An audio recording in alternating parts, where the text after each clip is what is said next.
Assalamualaikum warahmatullahi wabarakatuh. Jadi pada kesempatan kali ini, saya dan rekan-rekan dari kelompok 5 akan mempresentasikan hasil pengujian kami menggunakan metode whitebox, blackbox, UIT pada sebuah aplikasi yaitu MySPP. Nah, pada pengujian yang pertama, sebelum kita masuk ke pengujian, di sini saya akan memperkenalkan beberapa anggota yang ada di kelompok 5. Yang pertama itu ada Irfan Eka Nugraha. Saya dulu Irfan ke kamera. Hai.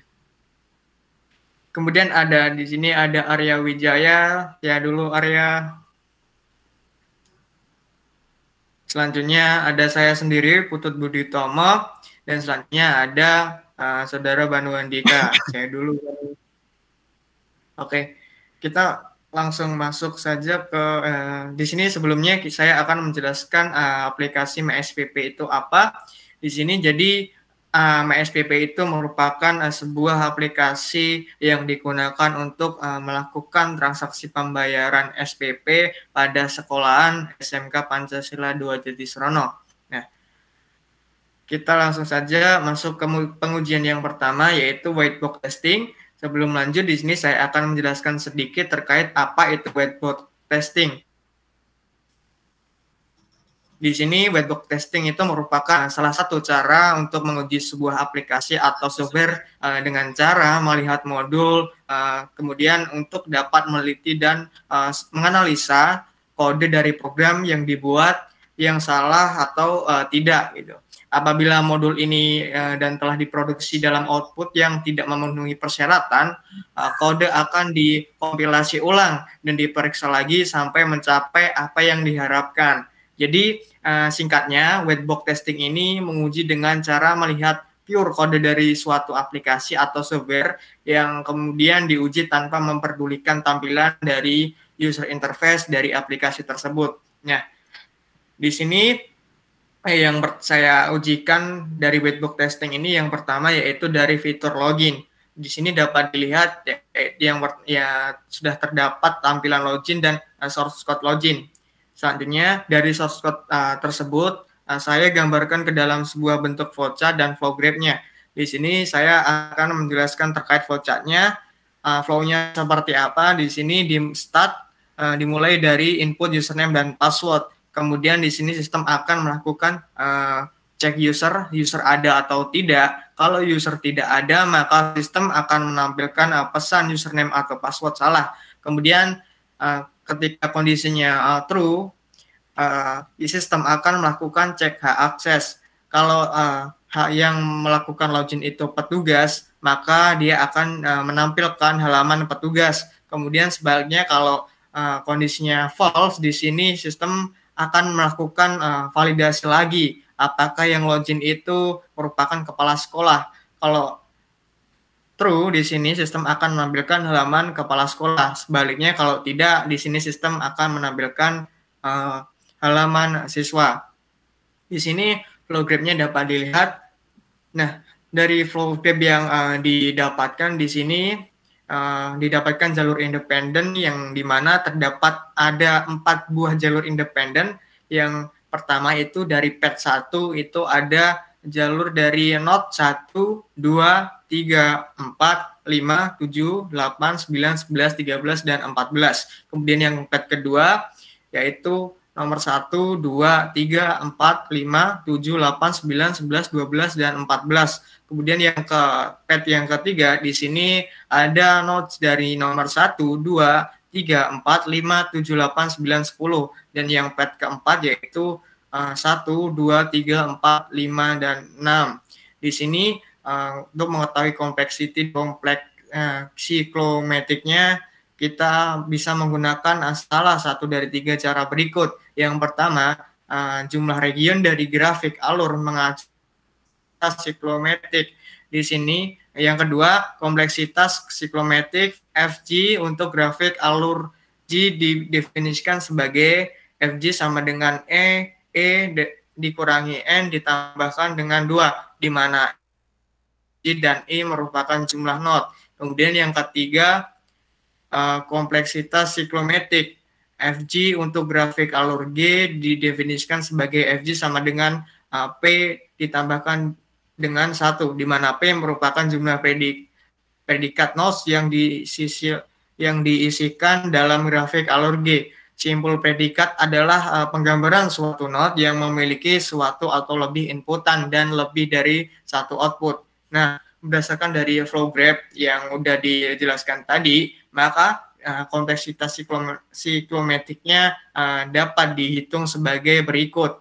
Untuk mengetahui jumlah regionnya, di sini menggunakan rumus Fj sama dengan E Fj dikurangi N ditambahkan dengan 2. Maka diperoleh dengan jumlah di sini Fj sama dengan 15 dikurangi 13 ditambahkan dengan 2 sama dengan 4. Kemudian di sini menghitung jumlah dari siklometrik dan kompleksitinya menggunakan rumus Fj sama dengan P predikatnya ditambahkan dengan 1. Maka Fj sama dengan 3 ditambahkan 1 sama dengan 4. Nah, maka flow graph yang sudah dibuat tadi mempunyai 4 buah region dan siklometrik kompleksitinya untuk flow graph-nya adalah 4. Nah, selanjutnya melakukan webhook testing pada bagian fitur pembayaran SPP-nya. Dapat dilihat di sini merupakan tampilan dari form pembayaran dan source code dari pembayaran SPP-nya. Nah, dari source code tadi dibuatkannya flowchart dan flow graph lagi. Seperti tadi, di sini saya akan menjelaskan bagian dari flowchart-nya, yaitu dimulai dari start input data pembayaran, kemudian sistem akan mengecek data pembayaran apakah data lengkap. Kalau lengkap, sistem akan user akan melakukan upload bukti pembayaran. Jika tidak, sistem akan menampilkan pesan gagal melakukan pembayaran. Selanjutnya, di sini setelah upload bukti pembayaran, sistem akan melakukan validasi apakah bukti bayar yang diupload itu berupa PNG atau JPG. Kalau kondisinya true, maka akan lanjut ke pengecekan kondisi untuk ukuran foto lebih kecil dari 5 MB. Kalau false, di sini sistem akan menampilkan pesan pembayaran gagal gitu. Kemudian setelah semua kondisi berhasil, di sini sistem akan menampilkan pembayaran berhasil.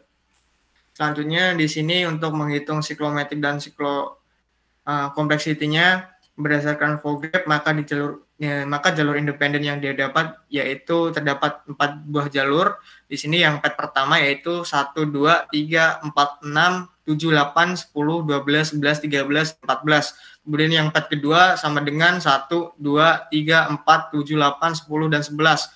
Kemudian yang pad ketiga di sini sama dengan 1, 2, 3, 4, 6, 7, 8, 9. Yang terakhir pad keempat yaitu 1, 2, 3, 4, dan 5. Kemudian berdasarkan flow graph, maka kompleksitas dan siklometriknya dapat dihitung sebagai berikut. Untuk regionnya, Fj sama dengan Fj dikurangi N plus 2. Kemudian Fj sama dengan 16 dikurangi 14 plus 2 sama dengan 4. Kemudian Fj sama dengan P ditambahkan dengan 1, maka Fj sama dengan 3 plus 1 sama dengan 4. Jadi flow graph mempunyai 4 region. Dan juga siklometrik dan kompleksitinya untuk flow graph-nya adalah 4. Nah, kemudian yang terakhir di sini kami melakukan webhook testing pada fitur penggantian password. Ini untuk tampilan form penggantian passwordnya dan source code ganti passwordnya. Oke. Jadi dari flowchart penggantian password ini dimulai dari start input password lama, kemudian input password baru, kemudian konfirmasi password. Selanjutnya sistem akan melakukan cek password apakah password lama benar. Kalau tidak, di sini sistem akan menampilkan pesan password lama salah. Kemudian jika password lama benar, maka sistem akan melakukan cek ulang lagi apakah password baru, apakah confirm passwordnya benar. Kalau tidak, di sini sistem akan menampilkan pesan konfirmasi password salah. Nah, kalau benar, kondisinya true, sistem akan menampilkan penggantian password berhasil. Selanjutnya dari flow graph yang dibuat di sini didapatkan jalur independen, yaitu ada 3 jalur di sini, yaitu pad pertama sama dengan 1, 2, 3, 4, 6, 8, 9, 11, dan 12. Kemudian yang pad kedua terdapat jalur independen dari node 1, 2, 3, 4, 5, 6, 8, 9, 20, dan dari yang pad yang ketiga node-nya itu ada 1, 2, 3, 4, 5, 6, dan 7. Berdasarkan flow graph yang sudah dibuat tadi, maka kompleksitas siklometriknya dapat dihitung sebagai berikut. E dikurangi N ditambahkan 2. Maka Fg sama dengan 11 dikurangi 10 ditambahkan dengan 2 sama dengan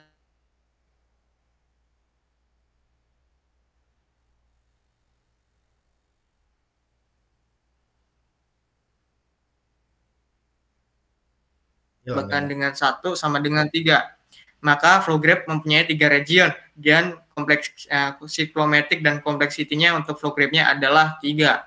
Nah, untuk whitebox-nya di sini sudah hanya kita melakukan pengujian ke ketiga vektor tadi. Kemudian lanjut ke pengujian yang black box. Nah, untuk black box kali ini kita menggunakan metode equivalence partition, di mana metode ini merupakan pengujian berdasarkan inputan data pada setiap form yang memecah domain input program menjadi kelas-kelas data, sehingga dapat diperoleh sebuah test case. Metode ini dapat digunakan untuk menemukan kesalahan pada fungsi, dapat menemukan kesalahan pada antarmuka, dan kesalahan pada struktur data, sehingga dapat mengurangi pada nilai input. Nah, dalam tahapan equivalence partition ini terdapat beberapa tahapan, diantaranya di sini ada 7 tahapan. Yang pertama itu menentukan use case, kemudian menentukan kriteria, mendefinisikan partisi, membuat data uji, membuat kasus uji, kemudian menguji, kemudian yang terakhir yaitu melakukan evaluasi hasil. Di sini masuk yang ke tahap yang pertama, yaitu menentukan use case uji. Dalam kasus kali ini, kami akan menguji 3 use case dalam aplikasi MySPP ini. Yang pertama yaitu case login, kemudian yang kedua case pembayaran SPP, dan yang ketiga itu ganti password. Nah, untuk di sini merupakan tampilan halaman loginnya. Kemudian yang kedua ini merupakan tampilan untuk halaman pembayarannya. Kemudian yang ketiga ini tampilan untuk halaman ganti password. Nah, untuk yang step selanjutnya di sini rekan saya Irfan di sini akan menjelaskannya terkait penentuan kriterianya. Silakan Irfan, waktu dan tempat dipersilahkan. Di sini saya akan membacakan penentuan kriteria. Di sini saya menggunakan kode T001 untuk input username, T002 input password, T003 input password lama, T004 input konfirmasi password. Dan yang terakhir T005 berupa upload bukti pembayaran. Yang pertama, input username T001 valid karena username benar. T012 invalid karena username salah. Input password T0021 password benar, yaitu valid. T0022 password salah karena invalid. Input password lama menggunakan kode T0031 valid karena password benar. T0032 invalid karena password salah.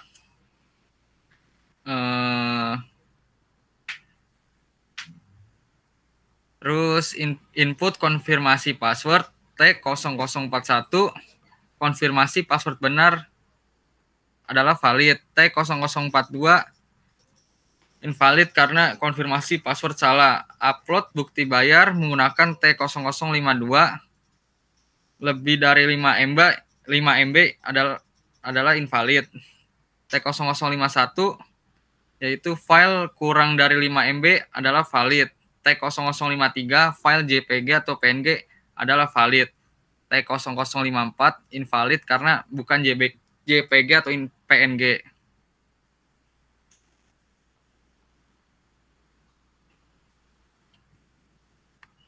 Terus membuat data uji Di sini menggunakan kode D001 input username, data ujinya username benar, kode partisnya T0011, tipe ujinya valid. D002 input username salah, menggunakan kode partisi T0012 adalah invalid. D003 input password, lalu password benar, kode partisinya T0021 adalah valid. D004 input password, data ujinya passwordnya salah, kode partisinya T0022 adalah invalid. Yang kelima, D005 input password lama, yaitu password benar, kode partisinya T0031 adalah valid. Yang keenam, input password lama, data ujinya password salah, kode partisinya T0032 adalah invalid.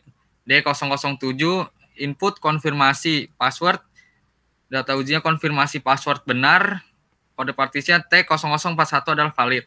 Yang terakhir, D008 input konfirmasi password, data ujinya konfirmasi password salah, kode partisinya T0042 adalah invalid.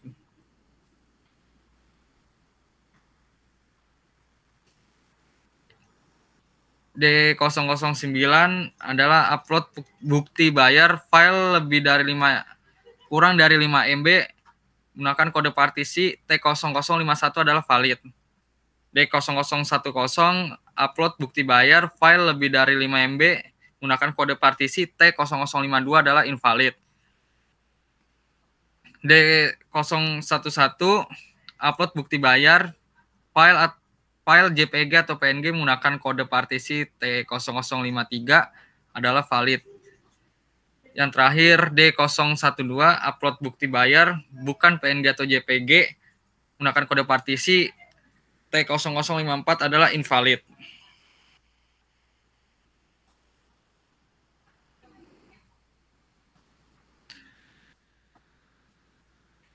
Selanjutnya adalah membuat kasus uji, yaitu di case login.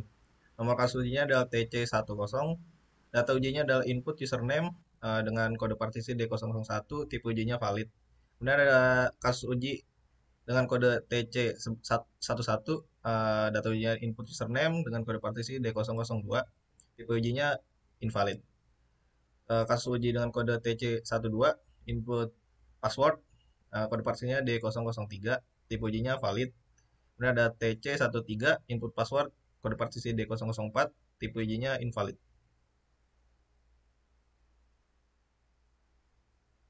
Kemudian ada case ganti password dengan kode TC14, data ujinya input password lama, D005, tipe ujinya valid.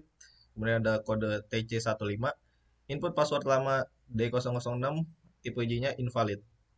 Kasus uji TC16, input konfirmasi password D007, valid.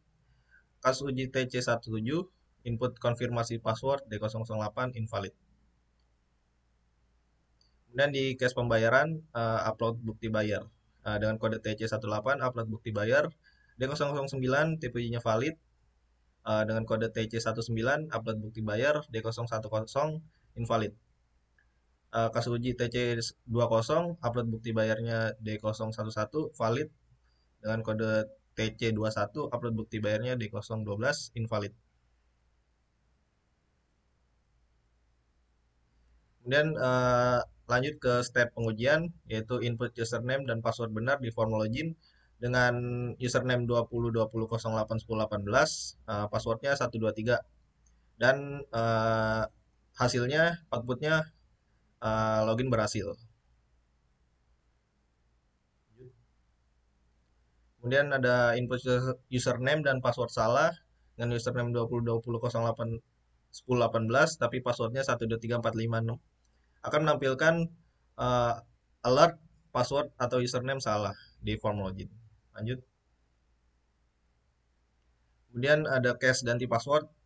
Password lamanya salah, ganti password, password lamanya 1234, password baru 123456, konfirmasinya 123456. Outputnya password lama salah karena passwordnya salah. Lanjut.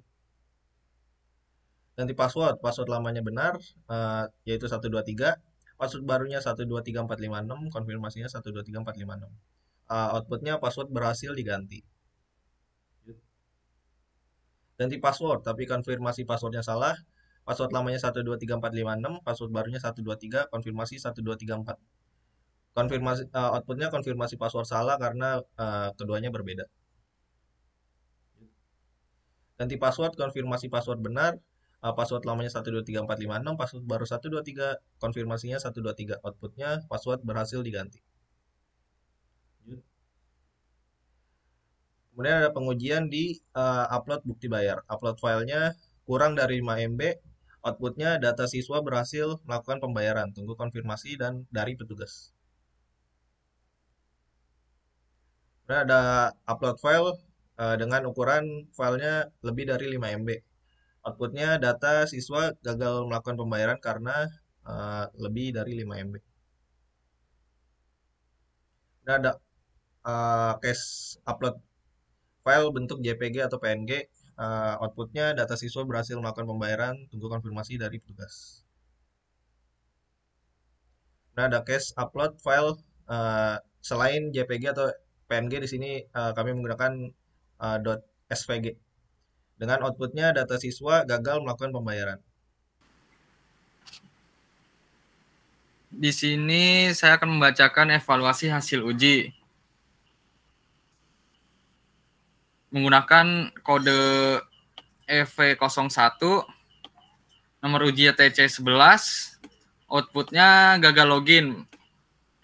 Pesan username atau password salah. Rekomendasinya perbaikan pesan username yang Anda masukkan salah.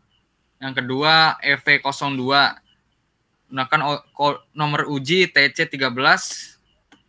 Outputnya gagal login, yaitu pesannya username atau password salah. Rekomendasi perbaikan pesan, password yang Anda masukkan salah. Yang ketiga, EV03, gunakan kode uji TC19. Outputnya pembayaran gagal. Pesan gagal melakukan pembayaran. Rekomendasinya perbaikan pesan, harap upload foto dengan kurang tidak lebih dari 5 MB. Yang terakhir EV04, nomor ujinya TC21. Outputnya pembayaran gagal menampilkan pesan gagal melakukan pembayaran. Rekomendasi perbaikan pesan, harap melakukan upload foto dengan format JPG atau PNG. Lalu langsung di sini kita melakukan selanjutnya kita melakukan pengujian UAT yang di sini Banu Handika akan menjelaskannya. Silakan Banu, waktu dan tempat dipersilakan. Baik. Jadi di user acceptance test ini bertujuan untuk mengetahui apakah aplikasi yang telah dikembangkan, yaitu aplikasi MySPP ini, apakah sudah sesuai dengan kebutuhan user atau belum. Nah, jadi di dalam UIT ini terdapat dua pengujian yang kita lakukan, yaitu yang pertama pengujian kualitas sistem informasi menurut Delon and McLean, dan yang kedua yaitu user acceptance itu sendiri. Oke, next.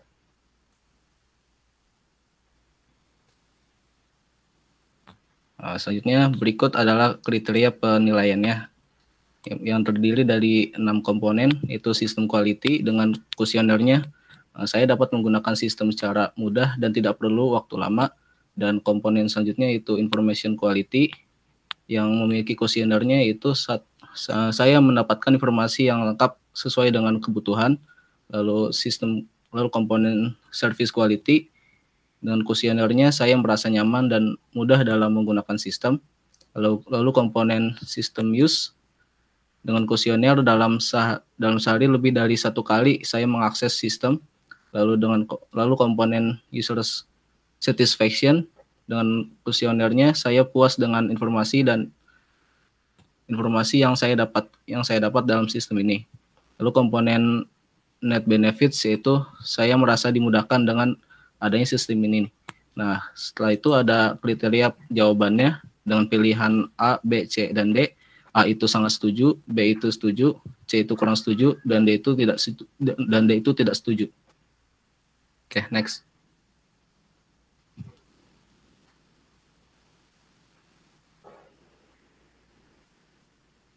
Belum keganti ya, next.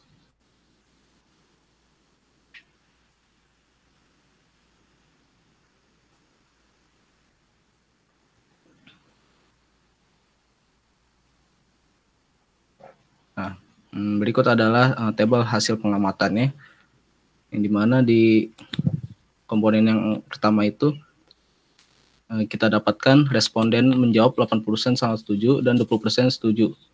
Lalu komponen information quality, responnya itu menjawab 20% sangat setuju, 60% setuju, dan 20% kurang setuju. Dan komponen service quality-nya, responden menjawab 40% sangat setuju, 40% setuju, dan 20% kurang setuju. Dan komponen system use, responden menjawab 20% kurang setuju, dan 80% tidak setuju. Lalu komponen user satisfaction, responden menjawab 60% sangat setuju, dan 40% setuju.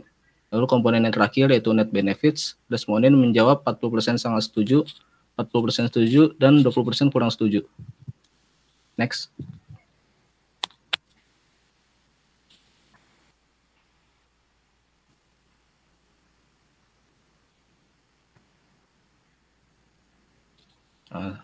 Baik, selanjutnya terdapat beberapa list pertanyaan user acceptance test-nya.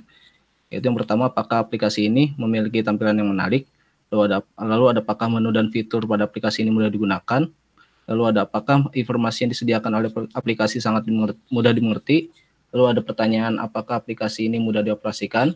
Lalu ada pertanyaan lagi, apakah aplikasi berguna bagi penggunanya? Lalu apakah tampilan menu dalam aplikasi mudah dikenali? Lalu selanjutnya ada secara keseluruhan apakah aplikasi ini memuaskan? Lalu ada apakah dapat dengan mudah menghindari kesalahan dalam menggunakan aplikasi ini? Lalu ada pertanyaan apakah aplikasi mempunyai fungsi sesuai dengan yang diharapkan? Dan yang terakhir ada pertanyaan apakah aplikasi ini sesuai dengan kebutuhan? Oke, next. Nah, berikut adalah tabel hasil dari pengamatan dari list pertanyaan sebelumnya. Yang didapat pada pertanyaan pertama itu 3 orang menjawab pilihan A, lalu 2 orang menjawab pilihan B, lalu yang C dan D itu tidak ada yang menjawab, dan seterusnya. Next. Berikut adalah tabel hasil penilaian user dari tabel pengamatan yang sebelumnya, yang dimana yang didapatkan jumlah dari pilihan A itu dikalikan dengan 4, lalu poin dari jawaban B itu dikalikan 3, lalu poin C itu dikalikan dengan 2, dan poin D itu dikalikan dengan 1.